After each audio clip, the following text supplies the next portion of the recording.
Emmons Show, where freedom is cool and political correctness is for sissies.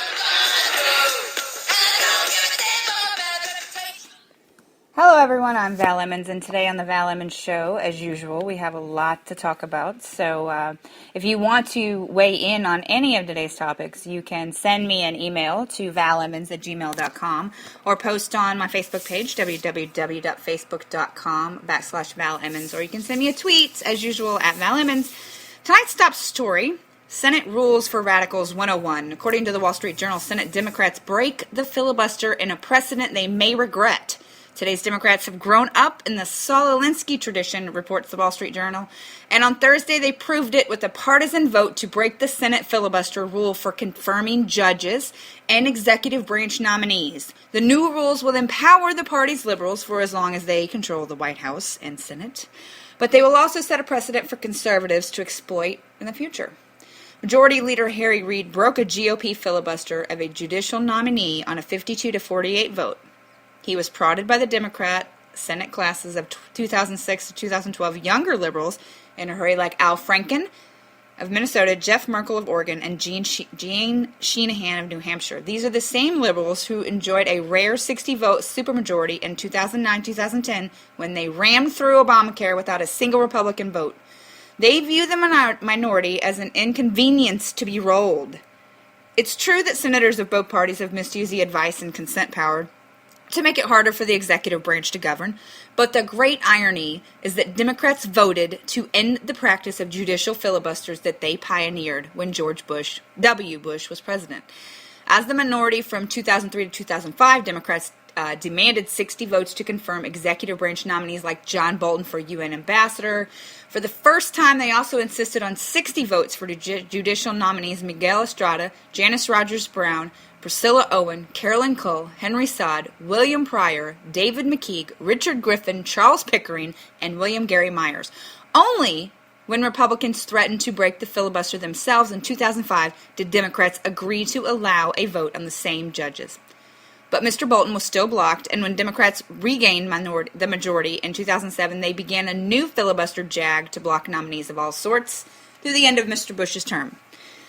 Yet, now that Republicans are returning the favor, Democrats are up in arms. The move shows how foolish Republicans like John McCain, Lindsey Graham, and Orrin Hatch were to worry that if they broke the filibuster, Democrats would then do it too. Democrats did it anyway. The only way to deter bloody-minded Democratic behavior is to treat Democrats as they treat Republicans. Democrats sicked special prosecutors on GOP presidents for years, but they gave up independent counsel, a statute only after Ken Starr investigated Bill Clinton. The immediate result of Harry Reid's power play will be that Obama has a freer hand to pursue his agenda through regulation and the courts. Democrats will now rush to pack the D.C. Court of Appeals in particular, adding 3 new judges over GOP objection to the court that is already underworked. They will also confirm Mel Watt as the chief regulator for Freddie Mac. Watt, who will have almost unlimited power as government conservator, will proceed to allow principal write-downs on underwater mortgages before the 2014 election, and he will begin to finance an affordable housing trust fund for liberal groups that dole out subsidies to Democratic voters and harass businesses with lawsuits. Mr. Obama also hopes to limit successful legal challenges to his rule by regulation. The D.C. Circuit will now have more liberal judges to hear challenges to its unilateral climate change power grab or his rewrite by fiat of the Affordable Care Act. The silver lining is that the end of the nominee filibuster will work for conservatives too. The next time they hold the Senate and White House, Republicans should employ the same weapon. Democrats are pretending that they are only breaking the filibuster for lower court nominees, not for the Supreme Court. They can dream on the next GOP president should line up Federalist Society alumni for judicial nominations like planes waiting to take off at O'Hare International Airport. Imagine 2 or 3 more Clarence Thomases on the High Court confirmed with 51 Senate votes. Planned Parenthood can send its regrets to Harry Reid. Mr. Reid's new rules for Senate radicals are also warning of what Democrats will do if they retake the House in 2014. They will surely break any GOP filibuster they could block key liberal legislation so President Obama can go out with a reprise of his first 2 years. Forget about the filibuster stopping union card check, for example. Obamacare would never have passed if Mr. Franken hadn't stole the Minnesota recount and prosecutors hadn't hidden exculpatory evidence to convict Alaskan Republican Ted Stevens on false ethics charges. But liberals are showing that they only need 51 votes, not 60, to pass the next Obamacare. Conservatives have more of a stake than liberals do in the legislative filibuster as a check on the political passions of the moment. But the Democrats who rewrote Senate rules on Thursday should also understand that they now have opened the door to repeal Obamacare with only 51 votes. That article I read was from the Wall Street Journal, and I think it's going to be interesting because I've gotten really bad at predicting stuff. I thought President Obama's a horrible president. They'll never reelect him. Boom, he's reelected. And then back to 2009, 2010, I didn't think that Obamacare would pass. Boom, it passed. So my radar here on how Congress thinks and how the American people think is way off, because I think that common sense would outweigh and win, but it hasn't. And the reason, Harry Reid's like, we can't get anything passed, they just filibuster everything, and they're just doing it for spite, and they just do it because, they can't realize that Obama has won the presidency. What you don't realize, Harry Reid, is that and the rest of the country too, you get mad at Congress, but you know what? These are two combating sides that one wants to take our country down a path that history has shown and proved that is not successful in any way, shape, or form, and that is communist socialist. Not at all. The other one wants to lift people up by showing them how to do and provide for themselves, okay? In a capitalist society where you can grow, where you can learn, where you can be productive. The other side, the liberal side, the socialist, the communist side, it's not productive. It deters productivity because why the hell should I work when someone else will do it for me? And to be honest with you, the society that we have right now is nowhere socialist. And the Communist Manifesto, actually, I talked about this a few shows back. I know that right now what we have, I don't even know what it is. It's not socialist, it's not communist, because we just let people sit at home on their butts and not work and not do anything and hand them a check. Communist Manifesto requires that, one of the rules is that you work for the better of your community. Community communism, get it? A lot of people don't get that. I don't know why you can't get that, but people don't get it. Anyway, so of course there's going to be battles on the Hill. And of course people, Obama was like, oh, Obamacare is failing. The website's failing because there's people out there that want it to fail. They want it to fail. They're rooting for failure. Of course they are, because we don't want socialism in this freaking country. I want socialism to fail. You are exactly right, Mr. President. I want your policies and your agenda to fail for the betterment of my country, so that the people in this country do not grow up, the kids nowadays, they don't grow up thinking everything should be handed to them. That is why we can't compromise in the Senate and House. I don't think any time in history, except for right before the Civil War with the North and the South, I don't think there has ever been a time where it is so volatile in our Senate. Of course, I haven't been. I know other times during history, but right now it's just there's two separate sides, and there's no way that we can compromise right now, because I don't want what you want for this country. The vision of this country is not even like, I want people to prosper, and I want people to have health care, but I want you to work for it yourself. You know what I'm saying? I don't think that I should be working so you can have health care while you go buy a flat screen TV. I don't think that I should be working so you can have food stamps if you're just going to go buy an Xbox or a new PlayStation. I think it's absolutely absurd. And that's not the path that I want my country to take. I want you to have everything that I have.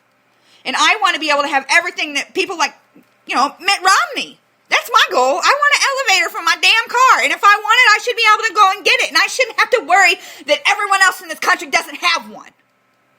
Because I worked hard for it. And you should too. All right. Moving on. In other Hill news, the Senate Banking Committee this morning voted 14-8 to approve the nomination of Janet Yellen to the Federal Reserve Chairwoman. Republican Senators Bob Corker, Mark Kirk, and Tom Coburn joined 11 panel Democrats in voting in favor of Yellen. Democrat Joe Manchin voted against Yellen's nomination. Yellen's expected to be confirmed by the full Senate, but a vote is yet to be scheduled. Yellen's the Fed's current vice chairman, would replace Fed Ben Bernanke, whose term ends on January 31st. I'm kind of ready for Bernanke to go. Sick of him, to be honest with you. All right, so, okay, I usually don't do stories on Sarah Palin. I just choose not to. She gets enough publicity, and sometimes I think she's a diva. I didn't even read that book, so don't even go there. I just think, and I even wanted her to be the vice president once upon a time. Anyway, tonight I want to talk about this story that I happened to come across just to set the stage for some of the thoughts and, of course, to bash NBC a little bit.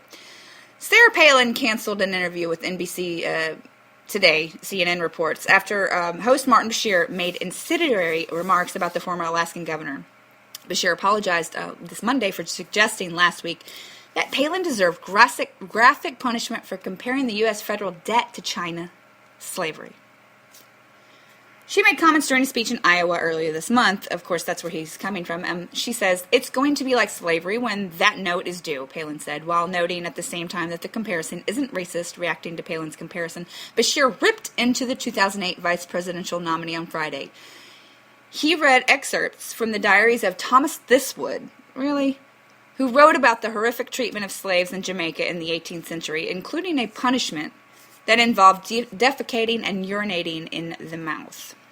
Bashir said that when Miss Palin invokes slavery, she doesn't just prove her rank ignorance, she confirms if anyone truly qualified for a dose of discipline from Thomas Thistlewood, she would be the outstanding candidate. Really, guy? Come on. Really, Martin? I think you and Piers Morgan both need to take your asses back to the countries you came from sometimes. Really, honestly. After facing intense criticism for his comments, Bashir apologized on Monday. He says, "I want to take this opportunity to say sorry to Miss Palin and to also an unreserved apology to her friends and family, her supporters, our viewers, and anyone who may have heard what I said. The NBC, my words were wholly unacceptable. The NBC, they said they were never accurate nor fair. They were unworthy of anyone who would claim to have an interest in politics. And they have brought shame upon my friends and colleagues at this network, none of whom are responsible for the things that I said. And at the place where we try every day to evaluate and elevate political discourse and to focus on issues that matter to all of us." Apparently Palin hasn't publicly reached to the Bashar's initial on apology. I actually agree with Palin on this, but we may have different reasons for believing so. The way I look at debt and the taxes that I have to pay to cover my fair share, or whatever they think is my fair share, is that in the process of doing so, my time, labor, and happiness is taken from me without even being asked. To me, this is unconstitutional. It's an infringement on my life, liberty, and pursuit of happiness because I have to give my time as money earned. Does that make any sense? I don't know. The government is taking my money, but how do we get money? Okay, in most cases, it's measured by the time worked. Therefore, in order to work and live, I must give up a portion of my time to the government for free. And that to me is slavery.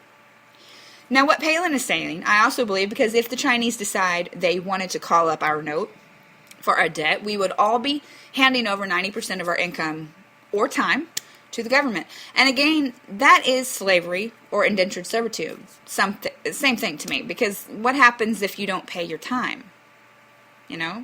What happens? So I think that it's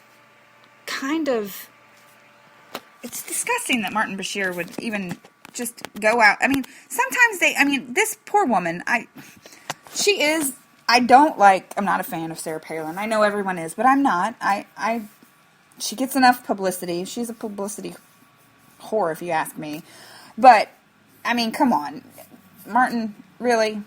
And you know that he didn't write that. He didn't write that apology. Somebody else wrote that and made him read it. So that's not sincere. I mean, you can say that anyway, but he wouldn't have apologized if he wasn't about to lose his job. I mean, The thing about when you're on television and you're on the radio, you have to worry about your sponsors. As you saw with Beck, whenever all his sponsors left him, he did kind of,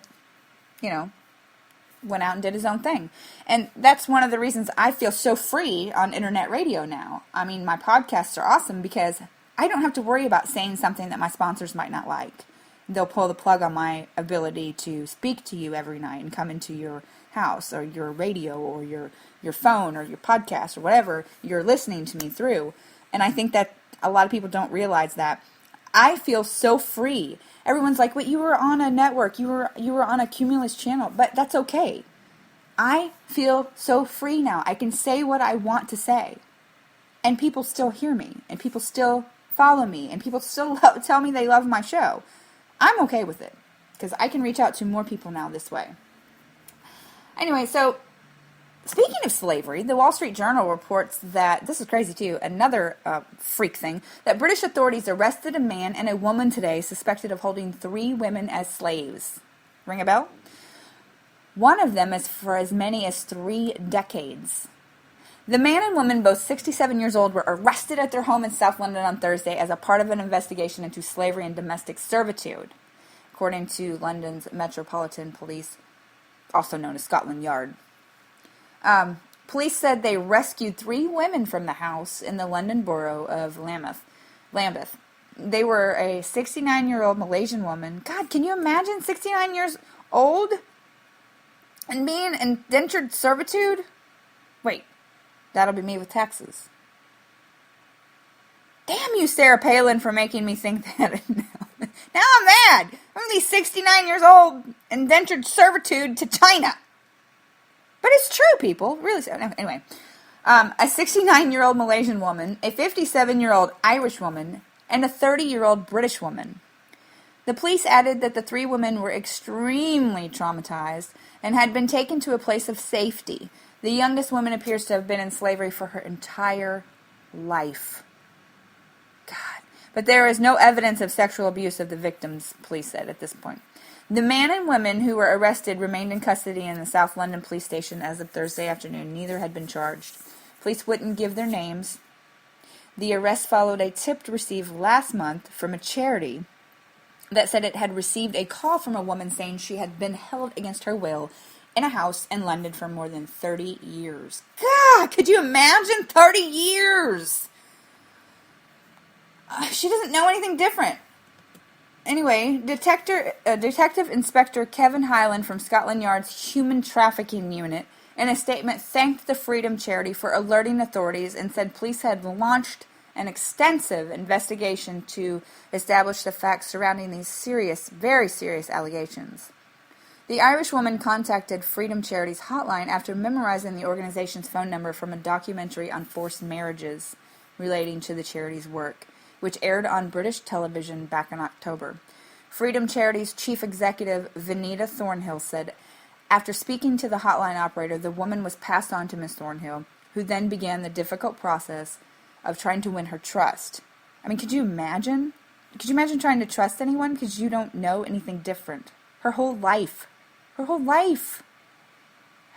The group at the same time alerted the police. A series of fertile phone calls followed, Miss Thornhill said, allowing a rapport that eventually won the woman's trust and persuaded the other 2 as well to make a bid for freedom. The negotiations were sensitive. They took place when they could, when she was sure that it was safe to do so, said Miss Thornhill. A former investment banker who turned to full-time charity work. The women were scared for their safety. It took a lot of bravery on their part, you know? Gosh, I can't even imagine. This is, see, when this happened in Cleveland with Amanda Berry, you know, I said, think of all the places that this happens and we have no idea what's going on with our neighbors. Man, people, be aware of what's going down in your neighborhood. I'm telling you, you could save somebody's life if you're just observant. Observant. Anyway, inquiries by police revealed the location of the house. The charity told news outlets. The women were taken to safety several weeks ago and declined to comment on the specifics of the rescue. We are so relieved that these women are safe. They are as well as can be expected, Ms. Thornhill reported. Scotland Yard said that while its human trafficking unit has over the last decade dealt with other cases of people held in servitude against their will, this was the first case they had come across of someone being held such a long period. Police added the victims appeared to have had some limited freedom, but authorities are continuing to gather information from them. Man.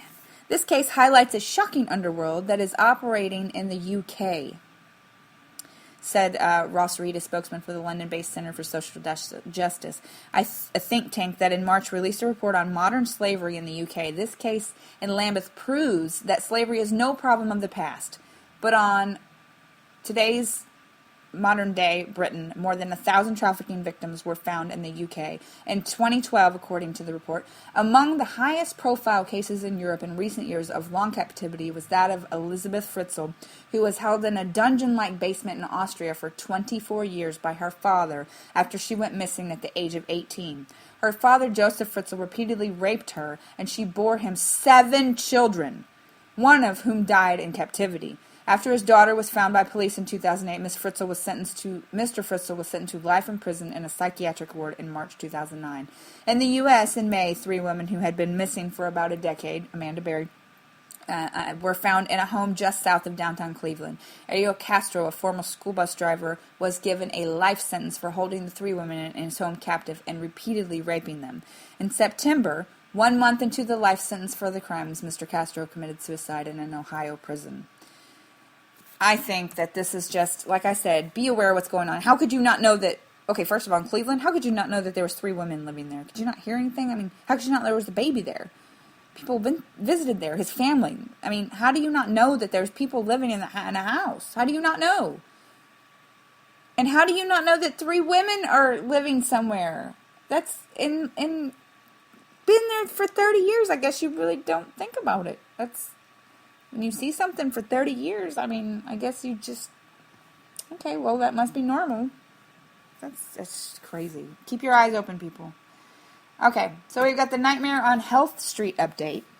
CNN has gotten its hands on the GOP playbook on the field of healthcare politics, complete with the X's and O's.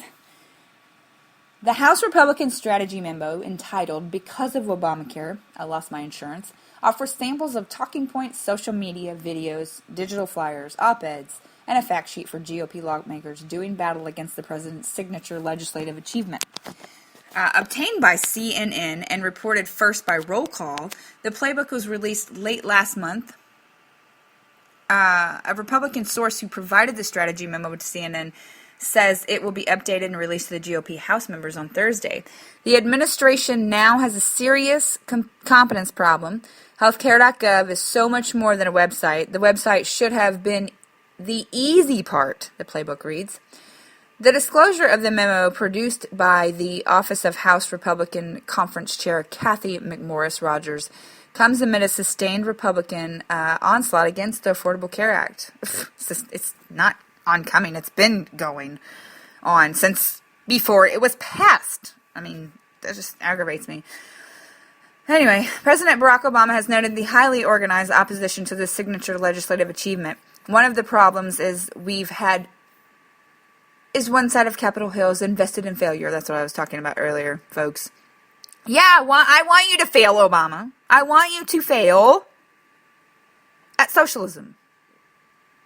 I'm just going to say it. I want you to fail. I want you to fail. Now, if you were a conservative, you don't even have to be a conservative. If you were independent like me, and you wanted to teach people how to lift themselves up instead of giving them everything they want. If you wanted to teach them that, because by giving them everything they need and dependent on government, you're making them a slave to the government. So I guess the theme of today's show is slavery.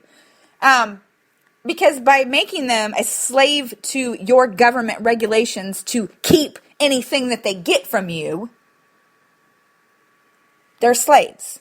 They don't realize it, but they're slaves, and they'll never be anything better until they decide they're going to shake you off and start doing something for themselves. It's going to come, people. People are going to get sick of it. I mean, we saw what happened with the EBT cards. People were freaking out when they didn't get their EBT cards. freaking out.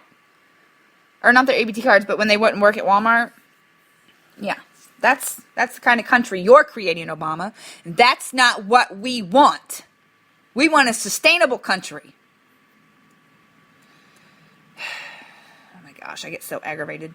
Obama said at a Wall Street Journal event, mind you, the day of the Gettysburg Address 150-year celebration, which he didn't attend. He went, because he had to go to speak with the Wall Street Journal people, CEOs, the nation's top CEOs. That was more important than celebrating his idol, as he claims, his greatest speech of the country, one of the greatest. That was more important. The guy, who freed the slaves. Because, anyway. Reacting to the playbook, White House health official David Seamus said on Twitter, the GOP's 35-page playbook of partisan attacks on ACA is 35 pages longer than their health care plan. A representative for House Minority Leader Nancy Pelosi said Democrats will continue to back the program. Of course they will, because they're freaking ignorant. They don't know how to say. They don't know how to say I'm wrong. I was wrong. Let's scrap this. Let's start all over. That's the problem with liberals. That's why I have disassociated myself with the liberal. Because they used to call me Young Hillary. I have decided that I'm an independent now because I want people. Like I said, I want to help people. I want people to have health care, just not the way that you want them to have health care. And she goes on to say, while Republicans continue to fixate on sabotaging health reform, because this ain't health reform. This is handing insurance companies my money. This is not health reform. I mean, some things are in that bill that are reform, but they could have been done without a mandate. Except for they wouldn't, because the health insurance said, well, if you want that, then you have to give us that. Like doing away with the 100% insurance, like copay, like 100%, you don't have to pay any deductibles. They want to do away with those kind of plans. Why do you think that is? Because they had to get rid of the insurance for the insurance companies, because the insurance companies wouldn't give them what they wanted. Their lobbyists wouldn't allow for it. Anyway, so she says Republicans are continuing to fixate on sabotaging health reform and root for failure. House Democrats will continue to stand tall in support of the Affordable Care Act, even when it doesn't work. Work to strengthen the health care reform law as implementation continues and ensure that millions of uninsured Americans get coverage, Drew Hamill said in a statement. On Tuesday, I want to read this real quick and then I've got to go. My time is up for the day. I've got, let's see. Let's go back up here. I'm sorry, people. I got lost again. I'm trying not to get lost. Anyway, on Tuesday, Science and Space and Technology Committee Chairman Congressman Lamar Smith of Texas called on President Obama to immediately take down healthcare.gov in order to ensure the safety and security of the personal data of Americans who have used the Obamacare website. Chairman Smith made the statement following testimony from online security experts at a hearing Tuesday before the Science Committee examining flaws and vulnerabilities in the website that put the personal data of Americans at risk. All but one witness at that hearing said that they would immediately pull down the site in order to address the security flaws. Is the site down? No. Chairman Smith, President Obama has a responsibility to ensure that the personal and financial data collected as part of Obamacare is secure. It is clear that it is not the case today. In their haste to launch the healthcare.gov website, it appears the Obama administration cut corners that leave the site open to hackers and other online criminals. As a result, the personal information that has already been entered into healthcare.gov is vulnerable to identity thieves. We already know of at least 16 attempts to hack into the system, but we can assume that many more security breaches have not been reported. Given the testimony we have heard today, there is only one reasonable course of action, Mr. President. Take down this website. The data passing through healthcare.gov website is one of the largest collections of personal information ever assembled, linking information from 7 different federal agencies along with the state agencies and government contractors. So you can find that on his website as well for his Congress. That's all the time I have today, folks. I will talk to you tomorrow. Have a good night. Bye-bye.